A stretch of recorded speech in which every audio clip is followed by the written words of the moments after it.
नमस्कार, मैं Wasim Akhtar, the leader Hindi में हमें देखने वालों का स्वागत है। हमारे साथ एक ख़ास मेहमान मौजूद हैं। ख़ास इस वजह से हैं कि हमेशा ही जब दांतों की बात होती है तो छोटे मोटे रोगों को लेकर लोग सवाल करते हैं, लेकिन हमारे साथ डॉक्टर मोहम्मद फ़िरोज़ खां मौजूद हैं। इनकी रिसर्च इससे कहीं ज़्यादा आगे है। इंटरनेशनल जर्नल में आपकी रिसर्च प्रकाशित हो चुकी है और कैंसर पर आपने बड़ा काम किया है। उस बड़े काम की दिलचस्पी ही हमें आप तक लेकर पहुंची और हमने इस प्लेटफार्म पर आकर ये सोचा है कि हम उनकी जो जानकारी है या उनकी जो रिसर्च है, जो उनका इस पर काम है, वो बड़ा काम है और हम अपने दर्शकों तक भी पहुंचाने की गरज से डॉक्टर साहब को हमने स्टूडियो में बुलाया है। डॉक्टर साहब, आपका स्वागत है। जी शुक्रिया। डॉक्टर साहब का परिचय इतना ही नहीं है, बल्कि आप और भी बहुत अच्छा काम करते हैं। आप चैरिटी भी कर रहे हैं। जितना टाइम आप अपने अस्पताल को देते हैं उससे थोड़ा ही कम चैरिटी के लिए भी निकालते हैं और उसको बहुत जिम्मेदारी के साथ करते हैं। जितना तय होता है उतना वक्त वो जाकर देते हैं और मरीज़ों को देखते हैं। आपकी कोशिश ये है कि लोगों की ज़िंदगी बदले, लोगों की मुस्कुराहट बदले, लोगों के जीने का अंदाज़ बदले। और एक काम और भी डॉक्टर साहब कर रहे हैं कि जो ऐसी गरीब लड़कियां हैं जिनके कुदरती तौर पर दांत ठीक नहीं होते हैं, जिसकी वजह से उनके रिश्ते अच्छे नहीं मिलते, डॉक्टर साहब ऐसी लड़कियों का इलाज करते हैं और बहुत सी लड़कियों का इलाज तो वो निःशुल्क भी करते हैं। डॉक्टर साहब, हमारा पहला सवाल आपसे ये है कि जो आपकी खोज थी, जैसे आपने कैंसर पर रिसर्च की जी और आप अमेरिका तक पहुँचे, तो हम ये जानना चाहेंगे कि ये पूरा किस तरह से, ये कोई संस्था कराती है, ये कोई कंपटीशन है या? जी, ये एक student clinician of American dental association नाम से एक प्रोग्राम होता है जिसको हम स्काडा बोलते हैं। और यहाँ पे ऑल ओवर इंडिया, क्योंकि हमारी रिसर्च डेंटल में है, तो जितने भी डेंटल कॉलेज हैं वहाँ से एक एक रिप्रेजेंटेटिव स्टूडेंट सेलेक्ट होता है और वो अपनी रिसर्च, बेस्ट रिसर्च की वजह से सेलेक्ट होता है और इसको नेशनल लेवल पर, नेशनल कॉन्फ्रेंस में रिसर्च होती है। ये प्रोग्राम ऑर्गेनाइज होता है जिसमें कि उसमें से फर्स्ट, सेकंड, थर्ड 3 प्राइज़ चुने जाते हैं और जो फर्स्ट प्राइज़ आता है उसको यूएस में भेजा जाता है इंडिया को रिप्रेजेंट करने के लिए। और वो रिसर्च जो होती है वो रिसर्च ऑफ इंडिया कहलाती है उस साल की, और फिर वो यूएसए में प्रेजेंट होती है और आगे फिर रिसर्च के और सारे ऑप्शंस यूएस गवर्नमेंट की तरफ से और जो कंपनियां इसको स्पॉन्सर करती हैं जैसे डेंटस्प्लाई है, उसकी तरफ से हम लोगों को आगे मिलते हैं ऑफर्स। जब आपने रिसर्च की थी तो वो कब का पीरियड था और इसको प्रेजेंट करने के लिए अमेरिका ही जाना हुआ होगा? जी,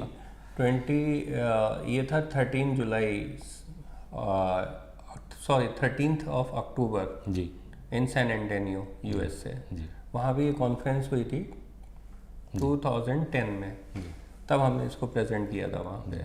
और 25 जनवरी 2010 में ये कंपटीशन हुआ था मैंगलोर में, जहाँ पे फर्स्ट प्राइज़ मिला था इसमें। अच्छा, नेशनल स्तर पर? नेशनल लेवल पर। अच्छा, तो जब आप अमेरिका गए तो इसको वहाँ भी कोई कंपटीशन हुआ या ये रिसर्च? नहीं, वहाँ पे रिसर्च 58 कंट्रीज से अलग अलग पार्टिसिपेंट्स आए थे और हमें पोस्टर बना के अपनी अपनी कंट्री की रिसर्च प्रेजेंट करना थी। तो हमने इंडिया की रिसर्च को प्रेजेंट किया और बाकी अलग अलग कंट्रीज से लोगों ने रिसर्च को प्रेजेंट किया अपनी।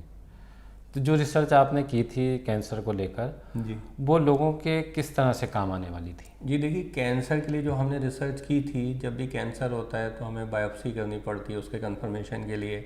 और कई बार पेशेंट इसलिए परेशान होता है कि वो डॉक्टर के पास जाता है, ज़्यादातर मुंह में कैंसर होता है तो गले के डॉक्टर को दिखाते हैं ज़्यादातर लोग, नाक कान गले वालों को। और कई बार मुंह का कैंसर या मसूड़े का कैंसर या हड्डी का कैंसर, मुंह के जबड़े का कैंसर, वो डायग्नोज नहीं हो पाता। और जब वो ठीक नहीं होते हैं तो किसी हायर सेंटर जाते हैं, वहाँ वो लोग बायोप्सी करते हैं और जांचें करते हैं तो पता लगता है कि कैंसर है और काफ़ी बढ़ चुका है। तो हमारी जो रिसर्च है, अगर कोई भी कैंसर का जो इनिशियल स्टार्टिंग होती है, जो लीजन होता है, हम उसको कंप्यूटराइज एनालिसिस करते हैं पेशेंट के माउथ के अंदर, और उस एनालिसिस को हम अपनी आर्टिफिशियल इंटेलिजेंस और मशीन लर्निंग के साथ जोड़ के और ये निकालते हैं कि कितने % चांसेस इसके कैंसर की तरफ हैं, बायोप्सी हमें करनी चाहिए, नहीं करनी चाहिए, कौन से इन्वेस्टिगेशन करना चाहिए, कौन से इन्वेस्टिगेशन से बचा जा सकता है, जिससे पेशेंट को कॉस्ट का भी बेनिफिट मिलता है टोटल, कि अनाप शनाप और ज़बरदस्ती के इन्वेस्टिगेशंस नहीं होते उसमें। और हम प्रॉपर डायग्नोसिस पे पहुँच के उसके ट्रीटमेंट को बहुत जल्दी स्टार्ट करना चाहते हैं, जिससे कि ट्रीटमेंट भी कम से कम देना पड़े और पेशेंट को मैक्सिमम बेनिफिट मिले, कॉस्ट में भी बेनिफिट मिले, टाइम में भी बेनिफिट मिले। और उसका कैंसर भी पूरी तरीके से ठीक हो। डॉक्टर साहब, एक चीज़ और देखी गई है कि बहुत से लोग गुटखा बहुत छोटी उम्र से खा रहे हैं और वो बहुत जैसे बुढ़ापे तक पहुंचने के बाद भी वो गुटखा खाते रहते हैं जी लेकिन जो कैंसर की संभावना है, जैसे लोग कहते हैं कि गुटखा खाने से कैंसर हो जाता है, जी तो ये क्या वजह है कि बहुत से लोग खाने के बाद भी बहुत लंबा जीते हैं, बहुत से लोग बहुत जल्दी उसकी चपेट में आने के बाद नुकसान उठा जाते हैं? के का जो इफ़ेक्ट होता है ह्यूमन बॉडी पे जेनेटिक मेकअप के हिसाब से और एनवायरमेंटल फैक्टर के हिसाब से अलग अलग होता है। जी 7 to 8% लोग जो हैं वो गुटखे से ज़्यादा सेंसिटिव होते हैं और जिन्हें जो सबसे पहले प्रॉब्लम होती है उसको हम OSMF या ओरल सबम्यूकस फाइब्रोसिस कहते हैं, जिसमें मुंह छोटा होने लगता है। जी और कोई भी लीजन वाइट कलर का या रेड वेलवेट कलर का गाल के अंदर, मसूड़े पे या होंठ के पीछे वाले एरिया पे बनता है और जो अगर आगे जाके सरफेस से ऊपर उठता है या वहाँ पे कोई अल्सर्स वगैरह होता है, वो ग्रोथ करता है साइज में। बेसिकली जो OSMF है वो एक प्री कैंसरस लीजन है, मतलब कैंसर से पहले की कंडीशन है और इसके कैंसर में जाने के चांसेस रहते हैं ज़्यादा। तो ये सारी की सारी पॉपुलेशन गुटखा, तम्बाकू और इन चीज़ों के लिए ससेप्टेबल नहीं होती, वो 7 to 8% पॉपुलेशन ही ससेप्टेबल होती है।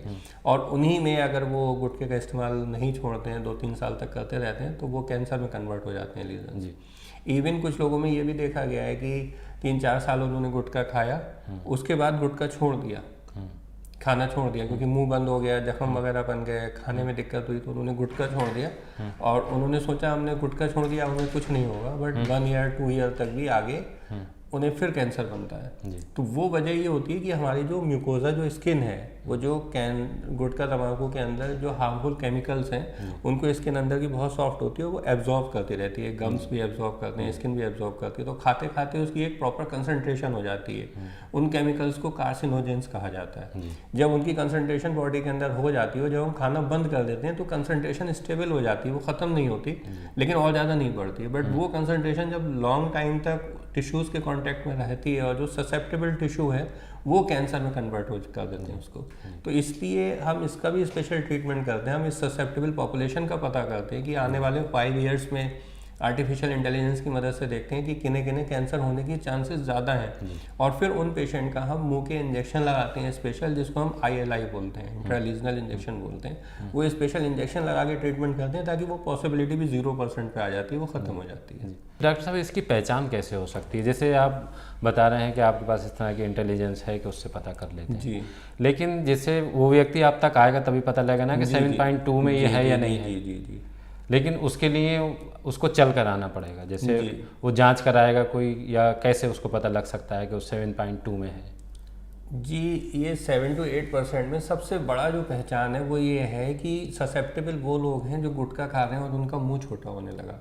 अच्छा, इसकी सबसे बड़ी पहचान? अगर अपनी फिंगर मुंह के अंदर रख के और ऐसे करके प्रेस करेंगे बाहर की साइड में, तो उन्हें खाल जो है, स्किन जो है वो बहुत हार्ड लगेगी अंदर की, अच्छा, पूरा मुंह नहीं खोल पाएंगे, जैसे पहले खुलता था वैसा नहीं खोल पाएंगे। तो ससेप्टेबल पॉपुलेशन का सबसे ज़्यादा इम्पॉर्टेंट फैक्टर पता करने का यही है जी कि आपका मुंह छोटा होगा गुटखा खाने की वजह से। गुटखा खाने की वजह से दूसरी प्रॉब्लम ये होती है कि नमक, मिर्च और ये सारी चीज़ें, सेंसिटिविटी जो है आपके गालों की या गम्स की बढ़ जाएगी। तीसरी प्रॉब्लम्स ये होती है कि ब्लीडिंग वगैरह हो सकती है या कोई गांठ वगैरह हो सकती है, लेकिन जो स्टार्टिंग में गांठ या कोई भी लीजन अगर मुंह के अंदर बनेगा तो वो पेनलेस होगा। पेन उसमें काफ़ी बाद में जाके स्टार्ट होता है। तो आपको ये भी देखना है कि अगर किसी के मुंह के अंदर, जीभ के ऊपर, गले के पास में, ऊपर वाले सॉफ्ट पैलेट पे या हार्ड पैलेट पे या फिर हमारे गम्स में या गाल के अंदर या लिप के पीछे वाले एरिया में कोई भी चीज़ गांठ वगैरह है जो पेन नहीं कर रही है, दर्द नहीं है, वो छोटे साइज है अगर उसका और दर्द नहीं कर रहा है, तो सबसे पहले डॉक्टर को दिखाना चाहिए, वो ससेप्टेबल रीजन्स है। या मुंह के अंदर कोई पर्टिकुलर कलर है, जैसे ब्राउन कलर, ब्लैक कलर या टैन कलर, इस टाइप का कोई भी कलर का कोई स्पॉट दिख रहा है अगर हमें, तो इट कुड बी मेलानोमा, जो बहुत डेडली कैंसर है। तो इसलिए हमें ऐसे लीजन्स को तुरंत जाके डॉक्टर से कंसल्ट करना चाहिए। और जब ऐसे पेशेंट आते हैं तो हम जब आर्टिफिशियल इंटेलिजेंस और अपने डायग्नोस्टिक एड्स का उसमें यूज़ करते हैं, तो हम उसको प्रॉपरली स्क्रीन करते हैं कि कौन से पर्टिकुलर टेस्ट इन्हें कराने चाहिए आगे, और वो हम एक ही रूफ के नीचे वो सारे टेस्ट करा के और उनकी प्रॉपर ट्रीटमेंट प्लानिंग बना के और उनको बेस्ट टू बेस्ट ट्रीटमेंट देने की कोशिश करते हैं, और वो हम प्रोवाइड करते हैं। कोई ये जांच महंगी है अगर कोई कराना चाहे? नहीं, ये जांच कोई महंगी नहीं है। हम लोग ये जो कंप्यूटर एनालिसिस के जो चार्जेस हैं सिर्फ 650 लेते हैं, जिसमें 250 पेशेंट का कंसल्टेशन चार्जेस है हमारा, और हम 650 लेते हैं। इवन पुअर पेशेंट्स के लिए हम ये फ्री भी करते हैं, जी क्योंकि हमें एक पॉपुलेशन को स्कैन करना है जो हमारा एरिया है या जहाँ से हमारे पास पेशेंट आ रहे हैं। तो हमारी कोशिश यही रहती है कि वहाँ पे कोई भी पेशेंट ऐसा ना बचे जिसको आगे होने वाले टाइम में कैंसर की प्रॉब्लम हो सकती है और हम उसको ठीक ना करें। देखिए, prevention is always better than cure. तो हम क्या करते हैं, जिसको कैंसर हो गया है, कोई लीजन बन गया, आर्टिफिशियल इंटेलिजेंस की मदद से उसका तो ट्रीटमेंट करते हैं बेस्ट टू बेस्ट। जी और टेस्ट जो सबसे कम टेस्ट करने पड़े और सबसे ज़्यादा डायग्नोस्टिक इन्फॉर्मेशन मिले वो हम करते हैं। लेकिन जिसके साथ रिस्क फैक्टर्स हैं, ऐसे पेशेंट को आइडेंटिफाई करके हम उसको ट्रीटमेंट देते हैं और उसका प्रॉपर प्लानिंग से एनालिसिस के बाद हम लोग ट्रीटमेंट स्टार्ट करते हैं ताकि उसको वो ससेप्टेबिलिटी या वो प्रॉब्लम आने वाले टाइम के लिए ख़त्म हो जाए। जी। जो 2008 में आपने ये रिसर्च की कैंसर को लेकर, तो इसके बाद फिर ये सफ़र आपका आगे की तरफ गया या फिर जी इंटरनेशनल जर्नल में छपने के बाद? जी लगातार आगे की तरफ गया। जी और बेसिकली मैं आपको ये बताना चाहता हूँ कि आर्टिफिशियल इंटेलिजेंस क्या है। जी तो आर्टिफिशियल इंटेलिजेंस एक टाइप से कंप्यूटर जनरेटेड इंटेलिजेंस है। जैसे हमारा दिमाग है, जिस तरीके से हम सोचते हैं, जब हम कंप्यूटर पे इस तरीके की प्रोग्रामिंग करते हैं कि वो हमारे दिमाग की तरह सोचने लगे, तो उसको आर्टिफिशियल इंटेलिजेंस बोलते हैं।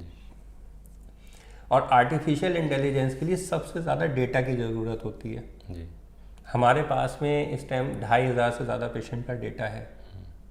तो उस डेटा के जो पैटर्न होते हैं, स्पेसिफिक पैटर्न होते हैं, उससे हमें मशीन लर्निंग का जो मॉडल होता है, जो ML का जो मॉडल होता है, उसको ट्रेन करना पड़ता है। तो जितना ज़्यादा हमारे पास डेटा होगा उतनी हमारी एक्यूरेसी बढ़ेगी। तो इतने टाइम में जितने भी पेशेंट्स हमारे पास कैंसर वाले आ रहे हैं, उनका डेटा कलेक्ट हो रहा है, उनकी हम एनालिसिस कर रहे हैं और वो उसका एनालिसिस का डेटा सेट तैयार होकर सिस्टम में सेव हो रहा है और वो आगे के लिए ट्रेनिंग डेटा बन रहा है। और वो ट्रेनिंग डेटा जो है एक बेस डेटा तैयार हो रहा है, जिससे जो नया पेशेंट आता है उसके डेटा को कंपेयर करके हम लोग कंपैरेटिव रिजल्ट्स निकालते हैं। जी तो इसलिए जैसे जैसे टाइम बढ़ता जा रहा है उसकी एक्यूरेसी बढ़ती जा रही है। जी और हम लोग इसकी पेटेंट के लिए भी प्लानिंग कर रहे हैं और पेटेंट के लिए अप्लाई करने वाले हैं। जी।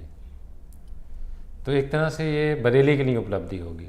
जी, बरेली के लिए तो उपलब्धि है, लेकिन जब इसका पेटेंट हो जाएगा और इंडिया के लिए तो हमारी कोशिश ये रहेगी कि फ्री रखा जाए इसको। अच्छा। तो ये पूरे वर्ल्ड के काम आएगा और स्पेशली इंडिया में सबसे ज़्यादा मदद होगी इसकी। जी, हमारे बीच मौजूद थे डॉक्टर मोहम्मद फिरोज़ खां।